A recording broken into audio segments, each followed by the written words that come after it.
Welcome to the Leaders in Payments podcast, where we talk to C-level leaders from across the payments landscape. We'll be discussing the products and services that impact the payment space today, as well as trends and predictions for the future of payments. We will also hear stories from our guests about their journeys to the top. Hello, everyone, and welcome to the Leaders in Payments podcast. I'm your host, Greg Myers, and on today's show, we have a very special guest, Darryl Hicks, the founder and CEO of Flexpay. So, Darryl, welcome to the show. Hey, man, it's great to be here. Thanks for having me, Greg. Absolutely. So let's start out by having you tell the audience a little bit about yourself, maybe where you were born, where you grew up, where you went to school, a few things like that. Yeah, sure. So my entire career, I've worked in the U.S., but I am a Canadian. I was born in a small blue-collar town, very lower middle income city and family out on the very east coast of Canada. So northeast of Maine, right on the Atlantic Ocean, small town. I eventually moved to Montreal when I was in my late teens, started community college straight out of high school and comp sci, but then saw that there was an opportunity to start my own business in cybersecurity, network infrastructure, network architecture. I knew I wanted to be an entrepreneur. It's all my parents ever put in front of me as an opportunity. They owned a small commercial cleaning business, which I worked for starting from when I was 11 years old, a little bit of child labor and nepotism. So starting from 11 years old, I was, emptying garbage cans and cleaning toilets and ashtrays and stuff, working for my dad's, cleaning business. But that was great. He did pay me a couple bucks an hour and allowed me to have some savings, which gave me some seed money to be able to move to a bigger city when I was in my late teens. And yeah, I started working in IT, self-taught coder. Next thing you know, I'm working in New York in the Twin Towers, consulting for Verizon and Sprint, securing all their network infrastructure from bad actors out on the internet. It was the wild, wild west back then. People would just take their servers and plug them into the internet, and Windows NT's broadcasting port 139 net BIOS out to the internet saying, here I am, log into me. And then they're wondering why they're having all these issues. So that was really fascinating. But that's where I built a really great network, executives and professionals. Eventually met my co-founders in some of the later businesses that I created in the early 2000s. Just an incredible opportunity to meet some amazing people who are at the bleeding edge of IT and network infrastructure and stuff like that. So yeah, it was, I've always stayed in Canada, even though I had American co-founders. We were really enjoying the arbitrage of earning US dollars and spending Canadian dollars. So there's some pretty good, FX benefits to have there. And at scale, eventually we built out, I think at our peak, we had 350 employees working in the business up in Montreal, with another 60 or 70 kind of scattered around through the continental US. But yeah, that's a little bit of kind of my background on the journey. I currently live in the Pacific Northwest. So I've been progressively working my way west from the East Coast. Now I live in a small town called Kelowna in the Okanagan Valley. It's about 4 hours drive east of Vancouver. And I'm surrounded by wineries and really great ski mountains and golf courses and lots of water sports around here. We have a big, beautiful lake called the Okanagan Lake. It's 90 miles long and 950 feet deep. And it's just tremendous for wake surfing and water skiing. And so it's been a great place to have the family. 3 kids, married for 24 years, and a beautiful Bernese golden doodle dog who is constantly parked right next to me here in my office. Nice. Well, thanks for sharing that. Let's talk about Flexpay. So tell our audience what Flexpay does. So Flexpay helps really large subscription companies reduce the churn that comes from failed payments. We use AI to analyze transactions and really figure out where friction is happening in the ecosystem. It was a solution that we built for ourselves. I mentioned I had these co-founders that I met in New York. We built subscription businesses at scale. I was the technical co-founder of those businesses. So I was always responsible for back office, operations, IT, a little bit of finance. But really my job was to make sure that as we acquired customers, we could keep them for as long as possible, that we would maximize lifetime value while minimizing risk factors like, well, obviously churn, but even like refunds and chargebacks, things like that. So when I started out in the business in 2001, I'd spend my time, swimming through the SQL, and we would discover that probably about 80% of all of our churn was voluntary churn, people reaching out to us by email, phone, whatever, saying they didn't want the product anymore. But as the years were progressing, we noticed this disturbing trend where more and more of our churn was involuntary churn coming from failed payments. And so we really had to do something about this. And we tried every solution you can imagine under the sun from third-party vendors. We had some really wonderful partnerships with some big acquiring banks. I noticed these weird things. Like, I think starting in 2006, we'd have like thousands of transactions a day to process. We'd take 10% randomly selected and we send them to like one merchant bank, and 10% randomly selected and send them to another merchant bank. And on some days, we'd see as much as a 3% higher approval rate on transactions going through the banks in Boston. So I called up the father and son founder team of that merchant bank and I said, "What's going on, guys?" And they said, "I don't know. Why don't you come on down and see if we can figure this out together?" So that led to them creating the first ever optimization product. We were client number one on that product in 2008. Didn't write any of the code, but worked really closely with the development team. That also gave me access to some really interesting conversations directly with the big networks like Visa and Mastercard, because we'd be sitting in, I have to put on my suit and tie and fly to Washington, D.C. and meeting these big boardrooms with 14 executives around the table. Super intimidating for me as a young founder at the time in my 20s, but really learned a lot about what's going on inside of the card ecosystem. Fast forward to, I guess it would be 2012, they sold that merchant bank to a much larger bank. And that new bank said, "Well, we don't care about solving this problem holistically. We just want to use this as a shiny object to attract and retain merchants." And that didn't work for me because I had launched a third-party administration business at that point. We were taking everything that we knew about how to really optimize subscription payments and selling it to really large publicly traded companies in the US. We would take all their back office over on our billing platform and customer service and for billing related issues. So I had no choice but to build my own tech. The first version was rules-based, and lo and behold, it performed way better than anything else that we'd ever tried and was all internal use. Fast forward again to 2016, we had over 1 billion transactions and a proprietary database, a pretty deep understanding of what actually drives this problem. But the rules were turning into spaghetti at scale. It's like, if this, then that, if this, then that, weighted decision trees and algorithms and conflicting signals. And we said, you know what? This really seems like a problem ready built for machine learning. So we didn't get into AI and machine learning because it was sexy or buzzwordy. Everybody in 2025 wants to be an AI company now, right? I kind of jokingly refer to us as one of the OG AI companies because I think we're on version 19 of our machine learning models now. We've deprecated 32 models since we started the business, and we now use like AI, neural networks and things like that for analyzing transactions. But the first version of machine learning that we launched in 2016 massively outperformed the rules-based system. And that's when I said, you know what? I think I want to take this and turn it into a standalone B2B SaaS product. But if you back up for just a second, it sounds like, okay, Flexpay is this solution that helps merchants reduce the churn that comes from failed payments. But there's this underlying thesis inside of Flexpay that wherever willing participants want to engage in legal commerce, they should be able to do so without friction. And that's just not the way that the current payments ecosystem works. There's a lot of opacity. Things are very broken, very brittle. The solution to this problem is more trust and transparency. And so that's really the mission of Flexpay, is to facilitate trust and transparency in payments. And so now we're working really closely with financial institutions, issuing banks.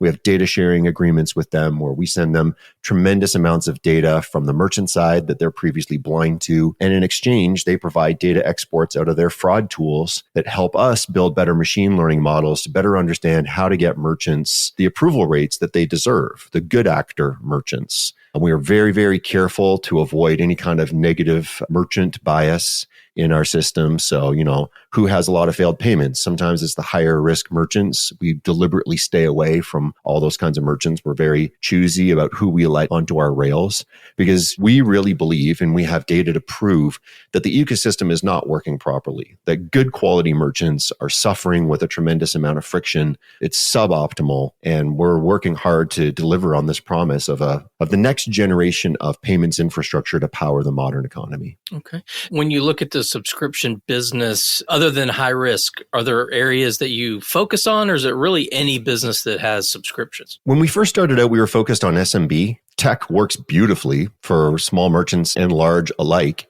But we noticed that we were kind of running into the Shopify problem. Like our number one source of churn was companies just going out of business, a lot of mom and pops, right? So we eventually decided to make the pivot in our go-to-market focus and shift more upmarket. So now we sell to large, mid-market, small enterprise type merchants. Just because, look, if you've got $5,000 a month in failed payments, getting the best possible recovery on that is probably not your highest priority. You've got a team to build, you've got marketing issues, you've got HR, you've got capital that you need to acquire in the business. Like there's all kinds of different distractions. But if like some of our clients, you have like $9 million a month in failed payments, $14 million a month in failed payments, $22 million a month in failed payments, every little incremental percentage point in additional performance that you can get on that is massively valuable to your business. And so selling into enterprise is much harder and more complicated than selling into SMB, but we've successfully made that pivot and have a pretty solid masthead of great logos now. I think selling into SaaS is a really good vertical for us. A lot of streaming and digital services, but even, auto ship on physical products and things like that. And, honestly, Greg, like what isn't a subscription these days? Right, these days. I mean, nobody buys a license of Adobe Photoshop anymore, right? You sign up to the Creative Cloud and they charge you every year. So, but, we also have merchants. Our primary focus has been on subscriptions, but we have plenty of very large merchants who also do just one-time charges for products, and they still have a lot of failed payments, and the tech works beautifully for them as well. Okay. And you mentioned go-to-market. So how do you go to market? Do you have a direct sales force? Do you work through partnership channels, or what's the strategy there? Channel has been extremely important for us. So, and channel means different things to different SaaS businesses. So let me clarify that a little bit.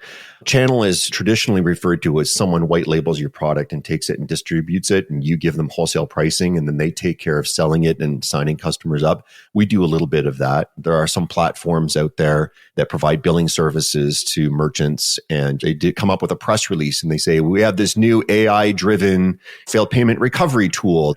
This is why you want to switch over to our platform, is because we're going to help you deliver higher lifetime value by being on our billing platform. It's actually Flexpay behind the scenes, powering that service within their platform. And we give them a wholesale rate for that. But most of channel for us has been referral partners. So that could be payment processors. It could be platforms. It could be really large influencers and advocacy groups. There are payments consultants.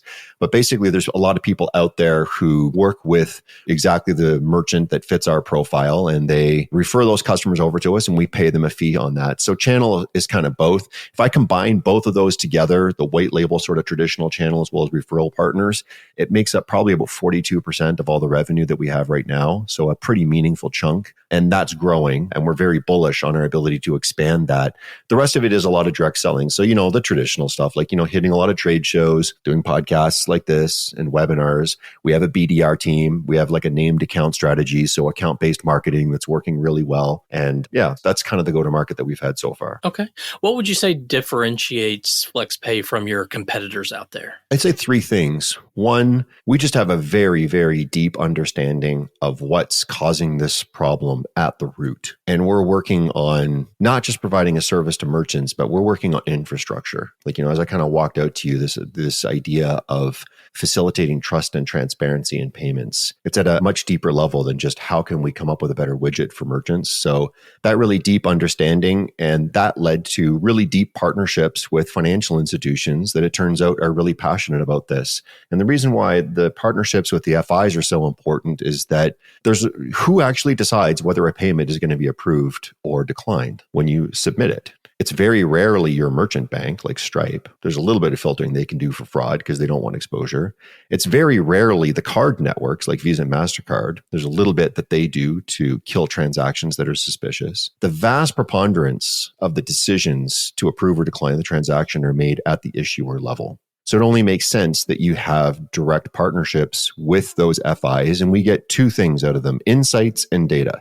And they're equally as valuable. The insights are like, well, what are you doing and why are you doing it? And how do you look at this problem and what are you really trying to solve for? And what are the levers that you're pulling on? And this really helps us to better inform our machine learning models. And then the second is the raw data that they send over. We now have billions and billions and billions of transaction records, not just from our own processing, from our own clients, but supplied to us directly from financial institutions, which we can then run machine learning on. And that's important because toy data sets generate toy results. If you want to get serious about machine learning and AI, you really need massive treasure troves of data. But then you also need really savvy people with like the double master's degree and the PhD degrees in math to kind of work on this. But the most critical component of this, and this is really the third differentiator for us, is this deep understanding of what's actually happening inside of the payments ecosystem and why, so that you can shepherd the machine learning and the AI models to focus on the right things, on the right dimensions, and on the right levers. So the deep understanding of the problem leads to working with the right people, which leads to getting massive amounts of data and having really smart people to kind of work on the problem, which leads to more deeper insights, which allows us to have better informed conversations with the FI. So you can see it kind of becomes like a feedback loop that spins. Okay, great. So when you step back and look at sort of the payments and fintech industry as a whole, where do you see it all headed, say, maybe in the next 3 to 5 years? Yeah, I think I'm really excited about all these alternative methods of payment. I'm bullish on stable coins. I really like, and I think, a lot of people were really excited about the promise of Bitcoin, and we've kind of realized that it's a fantastic store of value, but there are some real challenges to using it as a means of trade. And there are some really interesting companies that I'm personally invested in as an angel investor that are working on some of those problems. And I hope that they'll be able to make some progress on them. But my assessment, looking really closely at all the players and the incentives in the ecosystem, is I would not bet against Visa and Mastercard. There's just tremendous bias built into the system. They're deeply embedded from a regulatory perspective. They're such an important, meaningful part of the economy that literally it's like trying to turn the Titanic at this point to get anything off of there. And so that's why I've decided to double down and artificially constrain the activity of Flexpay, my company, to really making the Visa MasterCard networks work better. We're not trying to replace those networks. We're trying to reduce the friction within those networks. I still think long-term, like some of these things like FedNow and RTP, like real-time payments and, stable coins and stuff, will start to pick away at the periphery. I think there's some really great use cases for those, but I don't think that we're going to see any shift anytime in the next decade or so meaningfully away from the Visa MasterCard rails. And especially if we're able to deliver on our promise of upgrading those networks with better connective tissue and more trust and transparency, I think that only makes them even that much more valuable. So that's where I think, like in the short term, in the next 10 years, what we're going to see. And of course, I'm answering this question specific to my lens. Like I'm talking about open banking and loans and insurance products and all these things. Like we can talk about some of those other things. You probably find people that can be much more intelligent to riff with you on those. I have conversations with our financial institution partners about those kinds of products and the innovation that they're looking for in those areas. But, when I think about where we really have deep expertise in the Visa MasterCard network and where payments are heading, that's what I see for the next decade. Beyond that, I think it'll be interesting to see, will Visa and MasterCard roll out stablecoin functionality within their networks? I know that they have pet projects that are fully built and that are just kind of sitting on the shelf because they don't want to rock the boat right now, but they are ready to pivot and to adapt should those things become a little bit more mainstream. Yeah, I'm curious of your thoughts because recently both Visa and MasterCard made announcements around AI and payments, and you as an OG in AI, as you mentioned, curious, what are your thoughts? I mean, I think from my perspective, what I read into it is something that's very high level that we've all kind of talked about in payments is really making that payment disappear. But I don't know if that's the intention over time or sort of the goal, but I'm just curious, what are your thoughts on that? I think that there are some really, really good people, really smart people with great intentions sitting inside of the Visa MasterCard network who really care about creating more transparency, for example.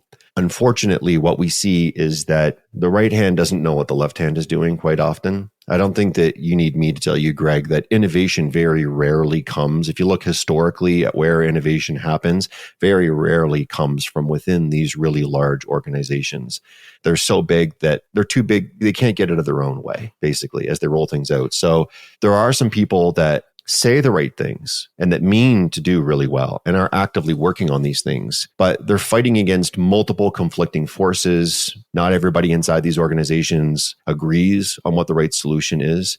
And I think that, unfortunately, there are a lot of people that benefit from how opaque the current network is. Visa and Mastercard have done a really, really good job of making sure that merchants never talk to financial institutions directly. Because as soon as you have them directly communicating, you're one step away from disintermediating the networks, and they don't want that to happen.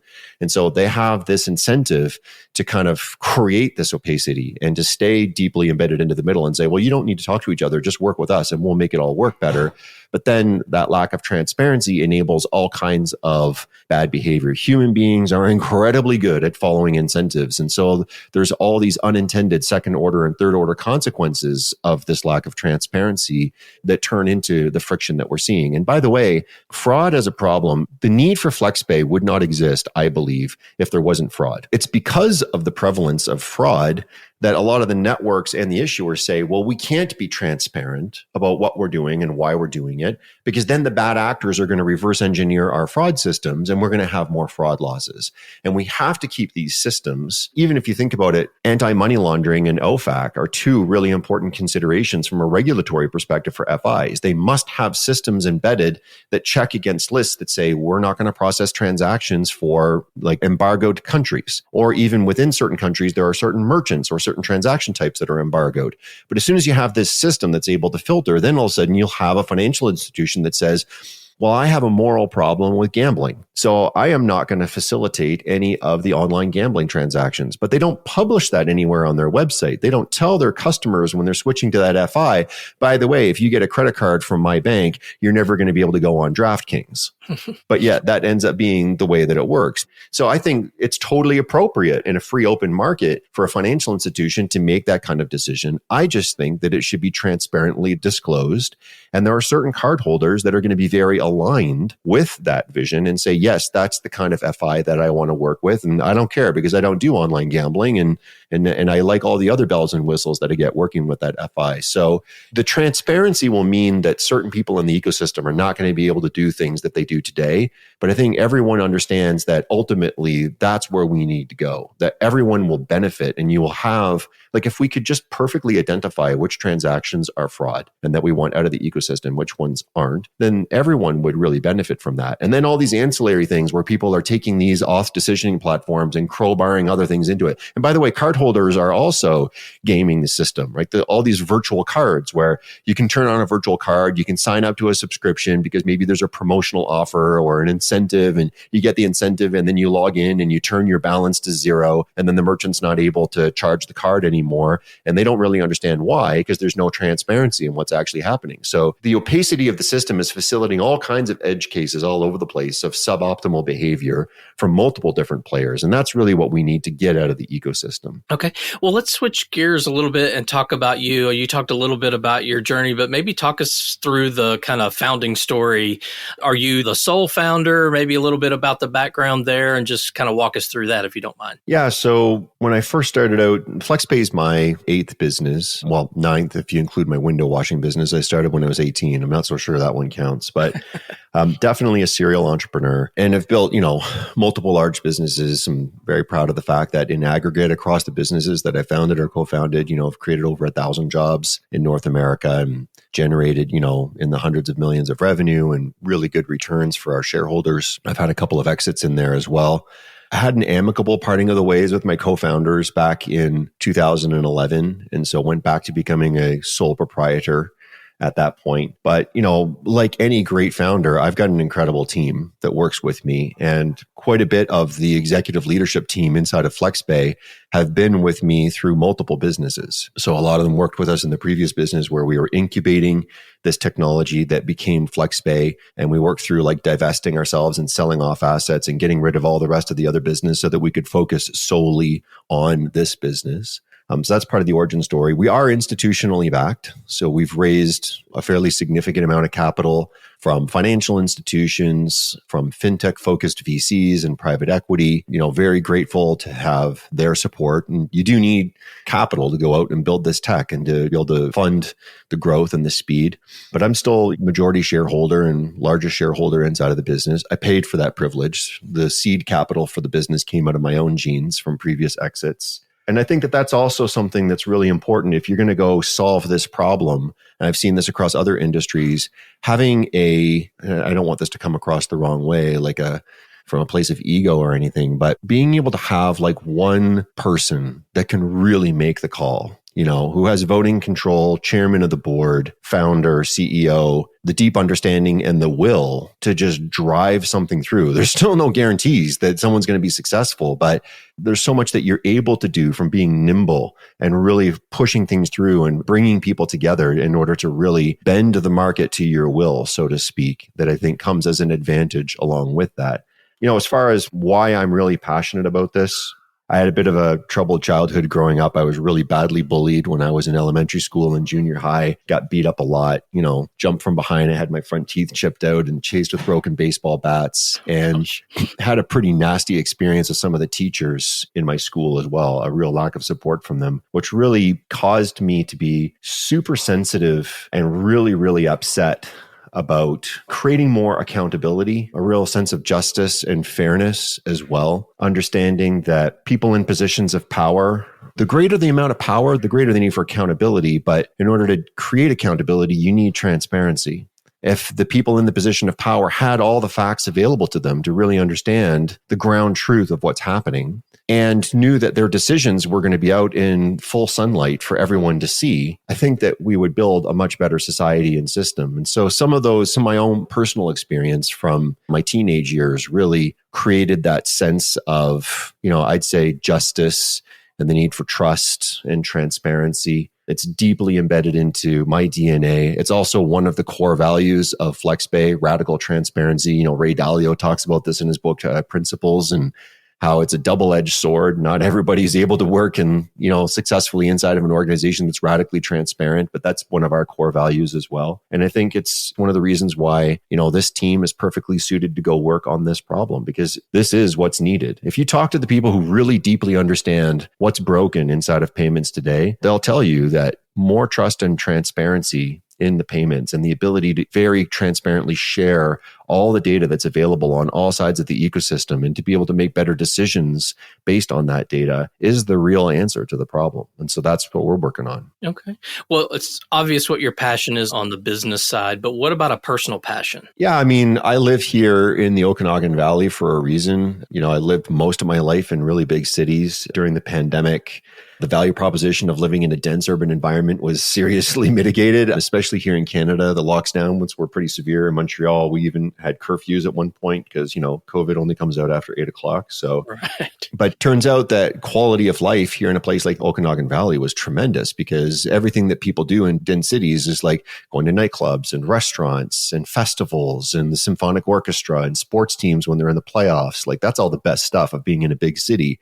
Whereas, here, the greatest stuff is horseback riding and water sports and golfing and hiking and snow biking and skiing. And this is a mecca for all those kinds of outdoor activities. So it's been a real blessing for the family to be here. Everyone's so much more active. We're having so much more fun. I play a lot of golf with my two sons. We have a wake surfing boat. We get out wake surfing on the lake all summer long. We're blessed to have a ski in, ski out at a really beautiful ski resort up in the Rockies here, close to where we live. So it's been a great life. And I have a lot of passion around all those sports, but, doing it with my family. I travel a lot like every CEO, but when I'm not traveling, I'm all in and really working hard to get the family together and out doing these really amazing active things. Okay. Well, Darryl, if someone comes to you, maybe they just graduated from college and they're looking to go into a career in payments or fintech, and they come to you and say, hey, Darryl, what do I need to focus on to be successful? What kind of advice would you give them?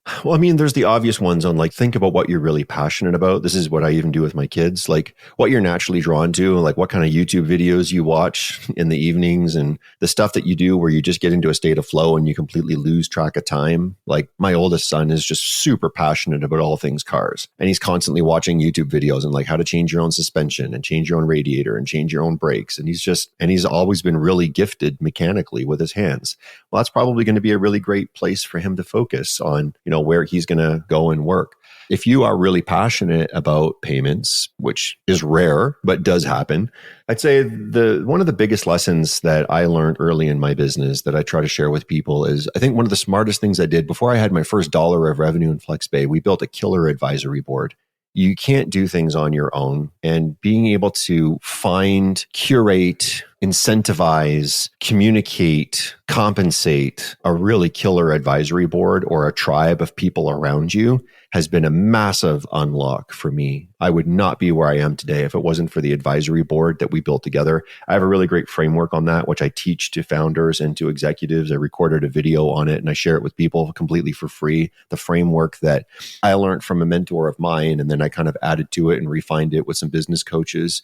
And I think that applies even for people just kind of like graduating out of school, is getting yourself out there, like showing up is half the battle. And I mean like showing up in person, like go to the pockets where there are people that are actively working on the thing that you're really passionate about.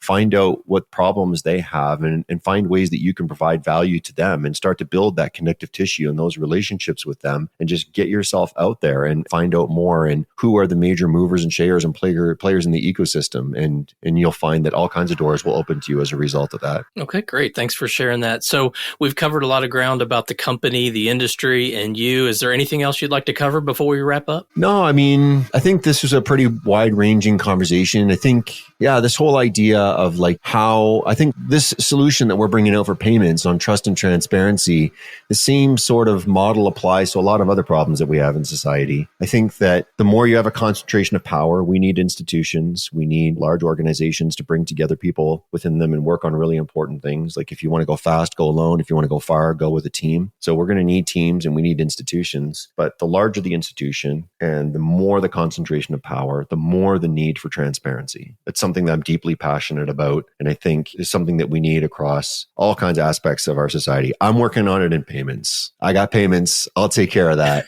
But I think that there's a lot of other things. The same thesis that's really driving success in Flexpay and in this particular problem could work in a lot of other areas. It's something that I'm deeply passionate about. Okay. I think that's a great way to close out the show. So Darryl, thank you so much for being on the show today. I really appreciate it. Yeah, it was great to be here. Thanks, Greg. Cheers. Absolutely. And to all you listeners out there, I thank you for your time as well. And until the next story.